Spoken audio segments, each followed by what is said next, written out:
Mi novia dijo, solo estoy esperando el momento para irme con el amor de mi vida, así que aceleré el proceso y la eché a la calle.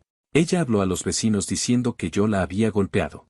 No sé exactamente en qué momento empezó a romperse todo, pero sí sé cuál fue la frase que terminó de hacerlo pedazos. Martina y yo llevábamos casi 3 años juntos. Desde hacía uno vivíamos en la casa que heredé de mis padres. No era una mansión ni algo ostentoso, pero estaba en buen estado, tenía 2 habitaciones amplias, una sala luminosa y un pequeño patio trasero. Para mí era más que una propiedad, era el último recuerdo tangible de mi familia. Cuando le propuse mudarnos ahí, pensé que era un paso natural, una forma de construir algo estable.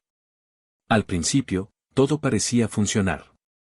Teníamos rutinas simples, cocinar juntos por las noches, ver alguna película los fines de semana, salir a caminar después de cenar.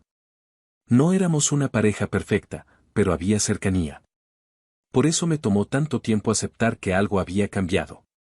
Los últimos meses antes de que todo estallara, Martina empezó a volverse distante. No fue un cambio brusco. Fue progresivo, casi imperceptible al principio. Dejó de buscarme para conversar. Las salidas que antes organizábamos juntos comenzaron a cancelarse. Si yo proponía ir a cenar o ver una película fuera de casa, ella respondía que estaba cansada o que prefería quedarse. Vivíamos bajo el mismo techo, pero cada vez parecía que habitábamos mundos distintos. Ella llegaba del trabajo, saludaba con un gesto breve y se encerraba en la habitación secundaria que había convertido en su espacio personal. Decía que necesitaba su lugar para relajarse. Pasaba horas viendo series coreanas en su computadora. La puerta casi siempre estaba cerrada. Yo, mientras tanto, me quedaba en la sala intentando convencerme de que aquello era una fase. Intenté acercarme de distintas maneras. Preparaba su comida favorita. Le proponía ver juntos algún episodio de las series que tanto le gustaban.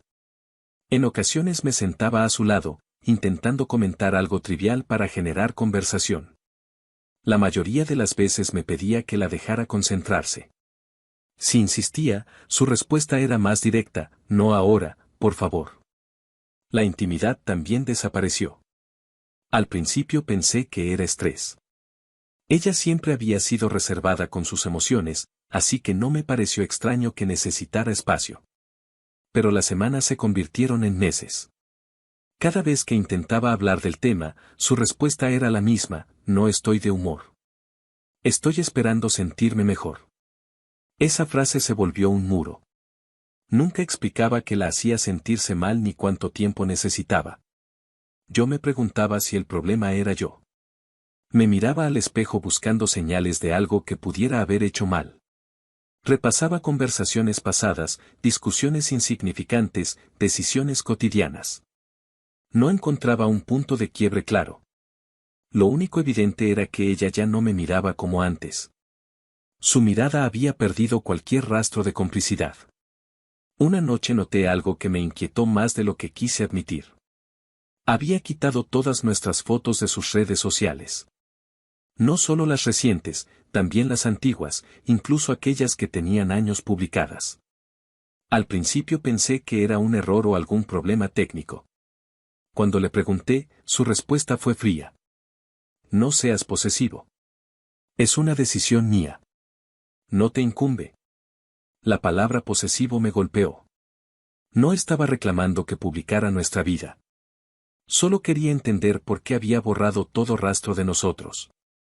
Sentí que algo se estaba borrando también fuera de Internet. A partir de ahí, comencé a notar otros detalles. Usaba más el teléfono cuando estaba conmigo, pero lo colocaba boca abajo sobre la mesa. Si sonaba una notificación, se levantaba con el dispositivo en la mano y salía de la habitación. Cuando regresaba, actuaba como si nada hubiera pasado. Intenté no dejarme llevar por la paranoia. Siempre me había considerado una persona racional. No quería convertirme en alguien desconfiado sin pruebas. Sin embargo, el silencio constante y la falta de transparencia me estaban afectando. Lo más irónico era que la única ocasión en que Martina parecía realmente dispuesta a hablar era para reclamarme algo relacionado con la casa. que no le gustaba el color de una de las paredes de la sala, que el material del sillón era incómodo, que la distribución de los muebles era anticuada, que la cocina necesitaba una remodelación urgente. Cada comentario iba acompañado de un tono crítico que antes no tenía. Lo decía como si la casa fuera una carga impuesta, olvidando que había sido mi hogar desde la infancia. Yo escuchaba, trataba de mantener la calma y le proponía soluciones, pintar, cambiar el sillón, hacer ajustes graduales. Pero ella nunca parecía satisfecha. En más de una ocasión insinuó que el lugar no se sentía suyo. «Es tu casa», decía. «Yo solo estoy aquí». Esa frase me generaba una sensación extraña. Cuando decidimos vivir juntos, le ofrecí que hiciéramos cambios para que se sintiera cómoda. Nunca le negué participación. Sin embargo, en su discurso parecía que estaba atrapada en un espacio ajeno. Un viernes por la noche, mientras yo preparaba la cena, salió de la habitación y me dijo que el siguiente fin de semana se iría con sus amigas. «Necesito despejarme», afirmó, sin mirarme directamente. Le pregunté a dónde irían. «No te incumbe», respondió de inmediato. No era la primera vez que utilizaba esa expresión, pero sí la primera vez que la aplicaba a algo tan concreto. Intenté mantener la calma. «Solo quiero saber por seguridad. Si ocurre algo, al menos sabré dónde estás». Ella soltó una risa breve, sin humor. «No te voy a ser infiel, si eso es lo que piensa tu mente insegura». Esa acusación me dejó en silencio. No le había hablado de infidelidad. Ni siquiera había insinuado algo parecido. Pero ella lo puso sobre la mesa sin que yo lo mencionara. Esa noche casi no dormí. No porque creyera con certeza que estuviera engañándome, sino porque empecé a sentir que yo era el único intentando sostener algo que ya no existía. Su distancia no era solo física. Era emocional, y cada día parecía más profunda. El fin de semana llegó. Se fue temprano el sábado por la mañana con una maleta pequeña. No me dio detalles, no compartió itinerario, no mencionó nombres. Se limitó a decir que volvería el domingo por la noche. La casa quedó en silencio. Recuerdo haber recorrido cada habitación con una sensación de vacío difícil de describir. No era la primera vez que pasaba un fin de semana solo, pero esta vez se sentía distinto. Más definitivo. Mientras ordenaba la sala, me detuve frente a la pared que tanto criticaba. Pasé la mano por la pintura, intentando imaginarla de otro color. Pensé en el sillón que quería cambiar. Pensé en todas las pequeñas concesiones que estaba dispuesto a hacer, siempre que ella volviera a ser la persona que había elegido. Sin embargo, en el fondo comenzaba a formarse una pregunta que evitaba enfrentar: ¿y si ella ya había decidido irse, aunque todavía no lo dijera? Cuando regresó el domingo por la noche, estaba extrañamente tranquila. No parecía especialmente feliz ni cansada. Simplemente indiferente. Se limitó a saludar, dejó la maleta en la habitación y volvió a encerrarse. Yo la observaba desde la puerta, sintiendo que convivía con alguien que ya no me pertenecía emocionalmente. Intenté hablar una vez más. ¿Estamos bien?, pregunté con sinceridad. Ella suspiró, como si mi pregunta fuera una molestia. Te he dicho que necesito tiempo. No hagas un drama de todo. Me quedé ahí, de pie, sin saber qué más agregar. No quería discutir. Tampoco quería rogar. Solo quería claridad. En lugar de eso, lo único que obtuve fue más distancia. Y fue en ese clima de tensión constante, de silencios prolongados y respuestas cortantes, cuando finalmente dijo la frase que terminó de romper algo en mí. Pero eso ocurrió unos días después. Hasta ese momento, yo todavía estaba intentando convencerme de que todo podía arreglarse. Los días que siguieron después de aquella conversación incómoda no trajeron ninguna mejora. Al contrario, todo se volvió más tenso. Las discusiones dejaron de ser intentos de diálogo y se transformaron en enfrentamientos directos. Ya no había silencios incómodos, ahora había reproches abiertos. Martina parecía irritada por cualquier cosa. Si yo le preguntaba cómo le había ido en el trabajo, respondía con evasivas. Si mencionaba que necesitábamos hablar seriamente, me acusaba de exagerar. Empecé a notar que su teléfono se había convertido en una extensión permanente de su mano. Incluso cuando estaba en la cocina o en el baño, lo llevaba consigo. No fue una escena dramática ni una investigación elaborada lo que me llevó a descubrir los mensajes. Fue algo simple. Una noche, mientras ella se duchaba, dejó el teléfono sobre la mesa del comedor. La pantalla se encendió con una notificación. No tenía intención de revisarlo, pero el nombre que apareció captó mi atención, Fredo. No era un nombre que yo conociera entre sus amistades cercanas. Intenté ignorarlo. Sin embargo, unos segundos después llegó otro mensaje del mismo contacto. La curiosidad y la sospecha pudieron más que mi intención de respetar límites. Tomé el teléfono. No encontré nada explícito. No había declaraciones de amor ni fotografías comprometedoras. Pero el tono era extraño. Demasiado cercano. Comentarios fuera de lugar. Frases como ya casi falta poco o ojalá estuvieras aquí en lugar de allá. Mensajes que, sin decirlo abiertamente, insinuaban algo más que compañerismo laboral. Leí varias conversaciones hacia atrás. Descubrí que Fredo era un compañero de trabajo del que nunca me había hablado. Cuando salió del baño y me vio con el teléfono en la mano, su reacción fue inmediata. ¿Qué estás haciendo? Su voz era fría, pero contenía rabia. ¿Quién es Fredo? Pregunté directamente. Su expresión cambió. No fue sorpresa, sino molestia. ¿Revisaste mi teléfono? Dijo con incredulidad. Eso es mi privacidad. No respondí a su pregunta. Le mostré la pantalla. ¿Qué significa esto? Ella tomó el teléfono de mis manos con brusquedad. Significa que hablo con un compañero de trabajo. Nada más. No parecen conversaciones normales. ¿Y tú decides que es normal? Replicó.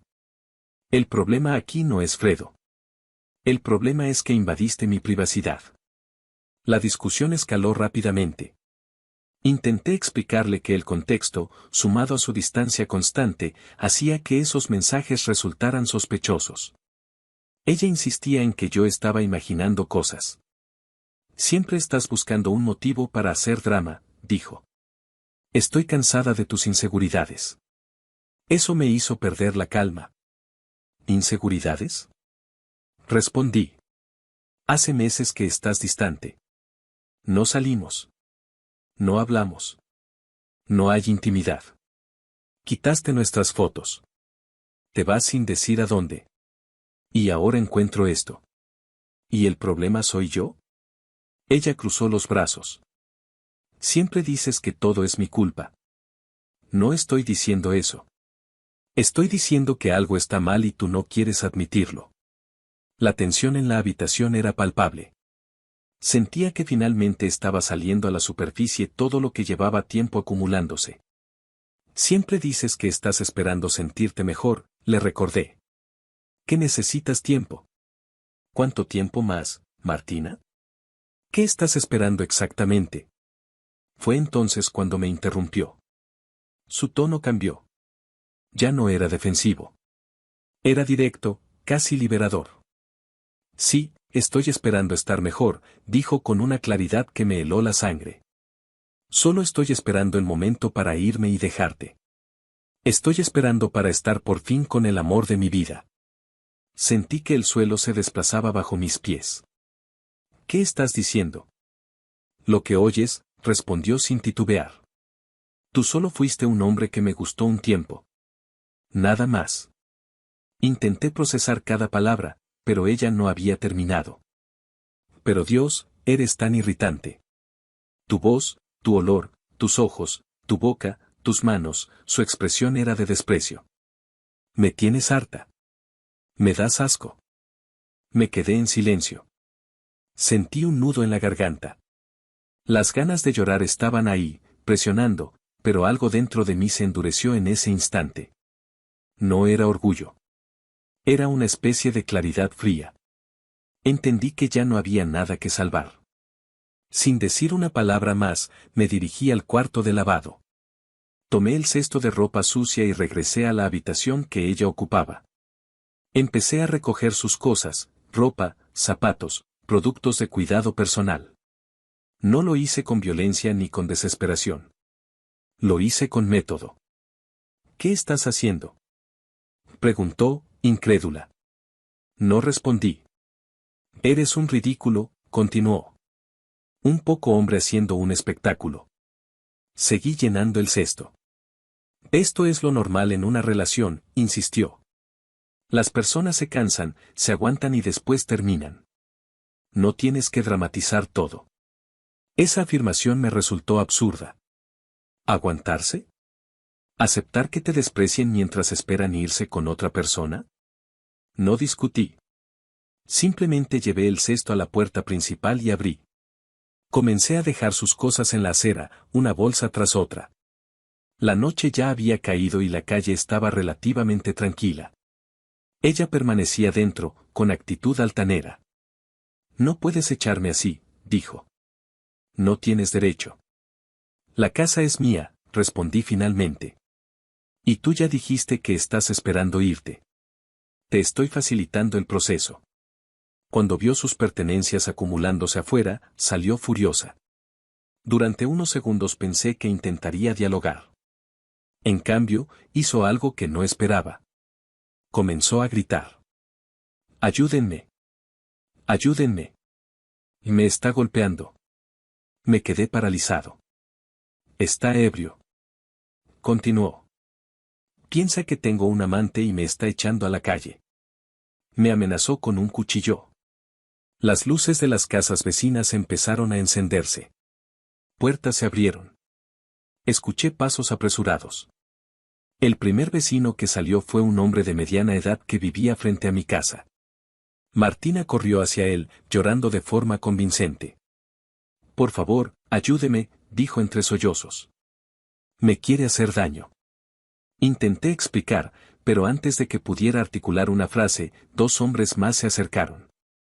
Me tomaron de los brazos con fuerza. Tranquilízate, ordenó uno de ellos. No he hecho nada, intenté decir. La señorita está asustada, respondió otro. Me inmovilizaron mientras alguien llamaba a la policía. Martina seguía llorando, repitiendo la versión de que yo estaba borracho y violento. Yo no había bebido ni una gota. En cuestión de minutos, una patrulla llegó. Intenté explicar lo sucedido, pero la escena ya estaba inclinada en mi contra, una mujer llorando, vecinos que afirmaban haberla visto salir aterrada y un hombre retenido. Me llevaron en calidad de arresto provisional para esclarecer los hechos. Pasé la noche en una celda fría, intentando entender cómo todo había escalado tan rápido. No sentía rabia en ese momento. Sentía incredulidad. A la mañana siguiente llamé a mi abogado. Era un hombre directo, poco dado a formalidades innecesarias. Le expliqué todo con detalle. Escuchó en silencio. Dijo finalmente, este caso está ganado. ¿Ganado?, pregunté, confundido. Si lo que me cuentas es cierto y no hay antecedentes de violencia, la denuncia falsa se va a caer sola. Y si esa mujer mintió ante testigos y autoridades, va a tener un problema serio. Guardé silencio. Esa oportunista va a querer un acuerdo cuando vea que no puede sostener su versión, continuó. Y si no quiere hundirse, te va a compensar. Créeme, esto puede volverse a tu favor. Colgué la llamada con una sensación extraña. Mi relación había terminado de la peor forma posible. Había pasado la noche detenido por una acusación falsa. Y, sin embargo, por primera vez en meses, sentía algo parecido a certeza. No sobre el resultado legal, sino sobre algo más simple, la decisión de haber terminado, de no haberme quedado en un lugar donde ya me despreciaban abiertamente. Algunos vecinos comenzaron a dar su versión de los hechos. No todos habían salido cuando Martina empezó a gritar, pero varios habían escuchado la discusión previa dentro de la casa. Dos de ellos confirmaron que oyeron claramente los insultos que ella me dirigió antes de que sacara sus cosas. No podían ver lo que ocurría en el interior, pero sí escucharon frases ofensivas y el tono despectivo con el que hablaba. Ese detalle fue determinante. La acusación inicial de violencia se debilitó con rapidez. No había marcas físicas en ella, no había antecedentes en mi contra y las pruebas toxicológicas descartaban que estuviera ebrio, como había afirmado. Además, la supuesta amenaza con un cuchillo no pudo sostenerse porque no existía ningún arma involucrada ni evidencia que respaldara esa versión. En cuestión de días, el caso comenzó a desmoronarse. Martina terminó retirando la denuncia.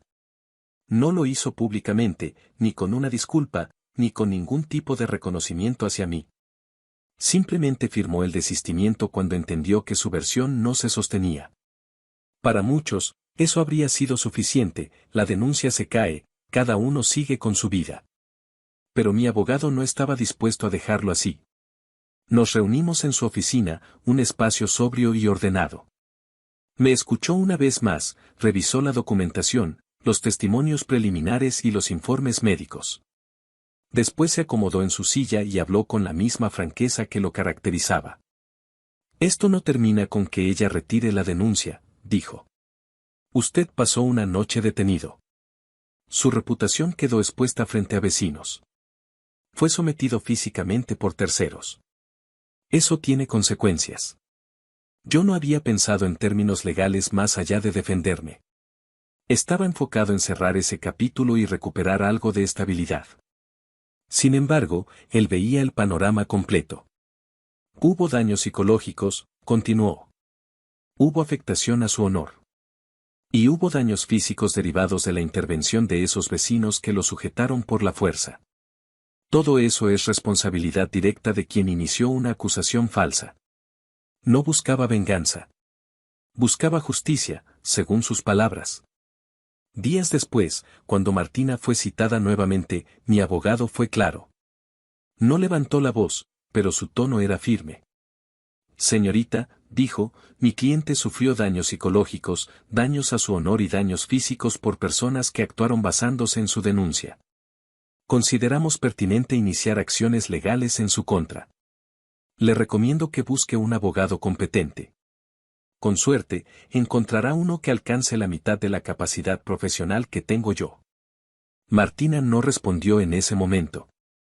Su seguridad habitual había desaparecido. Ya no había actitud altanera ni desprecio en su expresión. Por primera vez desde que todo comenzó, parecía dimensionar las consecuencias. La contrademanda se presentó formalmente. El proceso no fue inmediato, pero tampoco se extendió indefinidamente. La evidencia era clara, una denuncia que se desmoronó, testigos que escucharon insultos previos, pruebas médicas y toxicológicas que desmontaban la narrativa inicial. Además, los registros de la intervención policial reflejaban inconsistencias en la versión de Martina. Durante el proceso, salieron a la luz mensajes adicionales que no había visto aquella primera noche. Las conversaciones con Fredo mostraban que su intención de dejarme ya estaba planeada desde hacía semanas. Había comentarios donde hablaba de buscar la forma de salir sin perder estabilidad y referencias indirectas a quedarse en la casa hasta encontrar una alternativa más conveniente. Nada de eso justificaba la denuncia falsa, pero ayudaba a entender el contexto. El tribunal determinó que hubo mala fe en la acusación. La retirada de la denuncia no borraba el daño causado. El fallo fue claro, debía indemnizarme por daños morales y perjuicios derivados del proceso. Además, se dictó una orden de alejamiento. No podía acercarse a mi domicilio ni establecer contacto directo conmigo. La resolución no fue desproporcionada, fue consecuencia directa de la gravedad de la acusación falsa. La indemnización fue considerable. No cambiaría mi vida de manera radical, pero representaba un reconocimiento formal del daño sufrido. Las repercusiones no se limitaron al ámbito judicial. En su lugar de trabajo, la situación se volvió insostenible. La empresa tuvo conocimiento del proceso. Aunque el caso no era laboral, la denuncia falsa y la posterior resolución judicial afectaron su imagen profesional. Según supe más tarde, fue despedida semanas después. No conozco los detalles internos ni si hubo otros factores involucrados, pero el resultado fue ese. Cuando me enteré, no sentí satisfacción. Sentí cansancio. Había pasado de convivir con alguien a enfrentarla en un proceso judicial. Todo en cuestión de semanas. Mi casa, que había sido un espacio de recuerdos familiares, se convirtió temporalmente en escenario de conflicto legal. Durante el proceso, comencé a asistir a terapia. No porque alguien me obligara, sino porque entendí que necesitaba ordenar lo que había vivido. No es sencillo asumir que una persona con la que compartiste años pueda acusarte falsamente con tal facilidad. La traición no fue solo emocional, fue institucional. En las sesiones comprendí algo importante: la ruptura no empezó con la denuncia ni con la frase cruel que me dirigió. Empezó mucho antes, cuando ambos dejamos de comunicarnos de forma honesta. Yo intentaba sostener algo que ya no existía, y ella buscaba una salida sin asumir responsabilidad directa. Eso no justifica sus acciones, pero explica la dinámica. Con el tiempo, la casa recuperó silencio. Ya no había puertas cerradas ni discusiones nocturnas. Cambié el color de la pared que tanto criticaba, pero lo hice por mí, no por complacer a nadie. Reemplacé el sillón porque realmente necesitaba uno nuevo, no porque alguien lo despreciara. La orden de alejamiento garantizó que no hubiera nuevos enfrentamientos. No volvimos a hablar. Algunas personas me preguntaron si lamentaba haber sacado sus cosas aquella noche. La respuesta es compleja. Tal vez pude haber manejado la situación de otra forma. Tal vez debí esperar a una conversación más calmada. Pero también sé que, después de escuchar aquellas palabras, que estaba esperando irse con el amor de su vida y que yo le producía asco, algo dentro de mí se cerró definitivamente. No fue una reacción impulsiva. Fue una decisión tomada en un momento de claridad dolorosa. El proceso legal terminó de formalizar lo que emocionalmente ya estaba roto. La indemnización no compensó el daño emocional, pero sí marcó un límite. Demostró que las acusaciones falsas tienen consecuencias. Que no se puede utilizar el sistema como herramienta de manipulación sin asumir responsabilidad. Con el paso de los meses, mi vida volvió a una rutina estable. Seguí trabajando. Retomé actividades que había dejado de lado. Reconstruí mi círculo social, que se había reducido durante la relación. No volví a saber de Martina directamente. Su nombre dejó de aparecer en mi día a día. A veces, cuando paso frente a la casa y recuerdo aquella noche, pienso en lo rápido que pueden cambiar las cosas. Lo que empezó como una relación con planes compartidos terminó en una sala de audiencias. Y aunque el desenlace legal fue favorable para mí, el aprendizaje fue más profundo que cualquier compensación económica: nunca ignorar las señales de desprecio disfrazadas de distancia. Y nunca tolerar que alguien normalice el daño como si fuera parte inevitable de una relación. Eso fue lo que realmente aceleró el proceso. No el juicio, sino la decisión de no aceptar menos de lo que merezco.